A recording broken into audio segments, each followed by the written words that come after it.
तो इकबाल साहब मेरे बड़े भाई हैं, बड़े भाई नहीं बल्कि वो शायर जिनको आप घर ले जाना चाहते हैं, तो इससे अच्छा मौका नहीं है। इंशाल्लाह मैं आपका अपना हूँ, जब आप कहेंगे जब आपकी खिदमत में हाजिर हो जाऊँगा। फिलहाल में अगर आप में गुंजाइश है तो मैं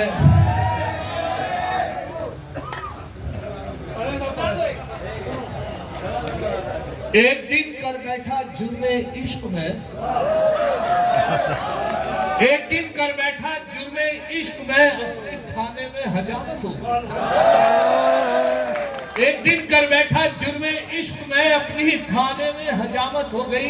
इत्तफाकन जज भी था आशिक मिजाज, इसलिए मेरी जमानत हो गई।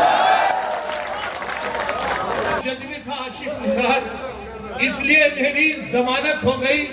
एक बहुत मशहूर शायर मरहूम मुजफ्फर रज़वी साहब का एक बड़ा मशहूर शेर रहा है, संसद भवन में नेता लोगों ने बहुत पढ़ा है कि जबर भी देखा है हालात की नजरों ने, लम्हों ने खता की थी सदियों ने सजा पाई। लम्हों ने खता की थी सदियों ने सजा पाई, वो मिसरा और इसमें 3 मिसरे मुलाजा फरमाए मेरे, कि एक बार उसे मैंने बस आंख यूं ही मारी थी, एक बार उसे मैंने बस आंख यूं ही मारी थी, वो बन के मेरी बेगम घर साथ चली आई। एक बार उसे मैंने बस आंख यूं ही मारी थी, वो बन के मेरी बेगम घर साथ चली आई। अब हाल मेरा यह है 10 बच्चों का अब्बा हूं, लम्हों ने खता की थी सदियों ने सजा पाई।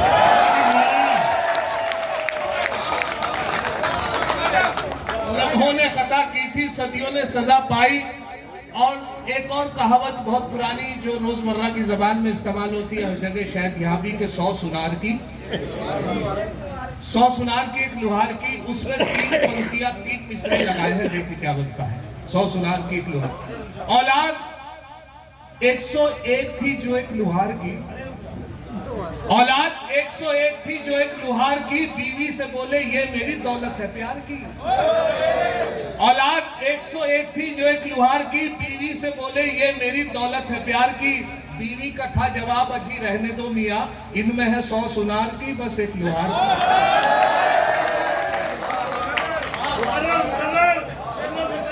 औलाद 101 थी जो एक लुहार की, बीवी से बोले ये मेरी दौलत है प्यार की।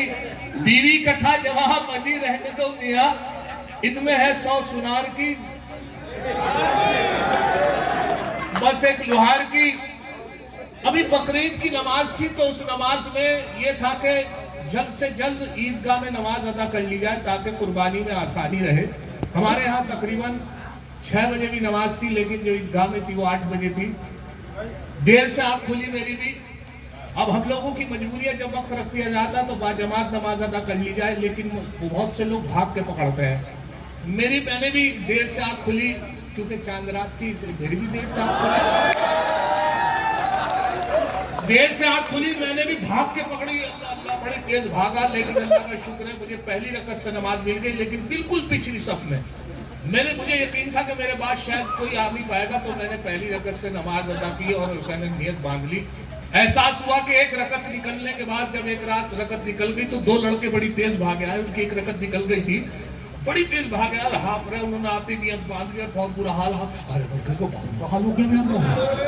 हालत ही हो गई कि साहब उनकी एक रकत निकल गई, नमाज मुकम्मल हुई, रुकू हुआ, सजदा हुआ, कायम हुआ, सलाम फेरा गया। एक तरफ सलाम फेरा गया, दूसरी तरफ सलाम फेर के दोनों आपस में बात कर रहे थे। उनकी एक रकत निकल गई थी, मैंने सुनी उनकी बात। तो एक लड़का दूसरे से कह रहा था, देखा अगर वजू के चक्कर में रहते तो नमाज निकल गई थी।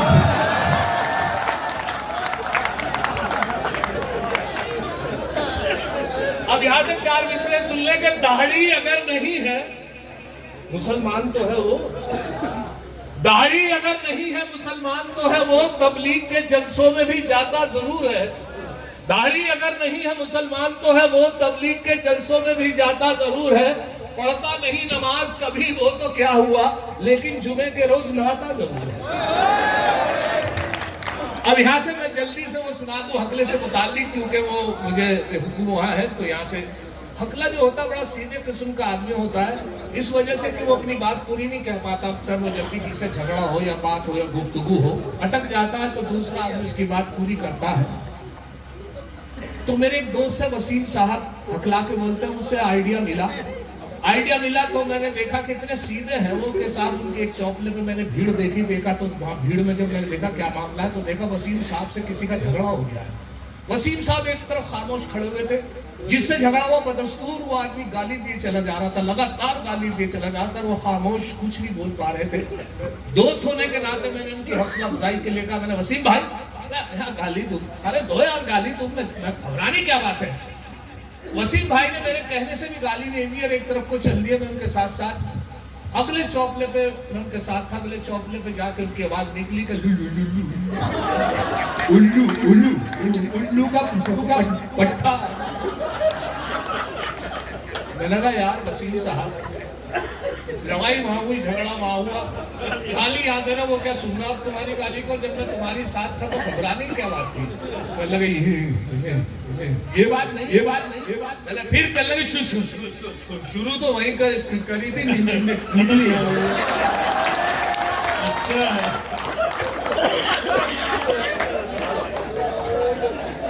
अब ये जो मैंने भूमिका बनाई है उस लतीफे के साथ, वो इस वजह से कि वसीम साहब का इश्क हुआ। पहले मैं जब आया था तो एक गजल मैंने आपको सुनाई थी कि जब इश्क चल रहा था वसीम साहब का, तो वो गजल थी कि इज़ारे आरज़ू पे मैं पीटा गया अलग, बालों का मेरे सर से सफाया हुआ अलग, मत पूछिए कि कैसी कयामत गुजर गई, भाई जब उसका मुझको पकड़ ले गया अलग।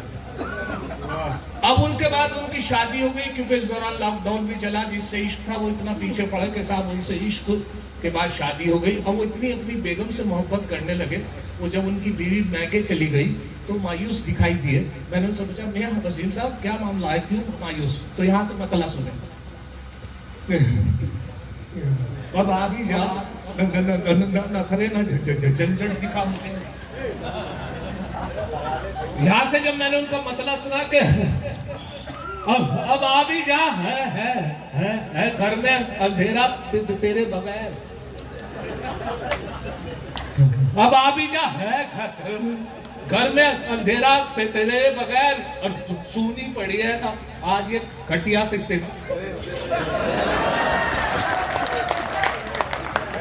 शेर मुलाजा करें कि नूरुन निसा तू जब से गई अपने मायके,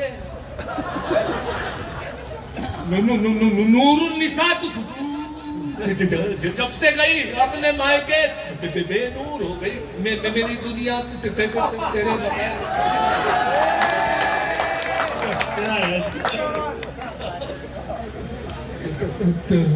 तकिया भी टेंशन में है, बिस्तर भी है उदास, तकिया भी टेंशन में है उदास, तकिया भी टेंशन में, बिस्तर भी है उदास। अच्छा लगे ना रात में सोना सोना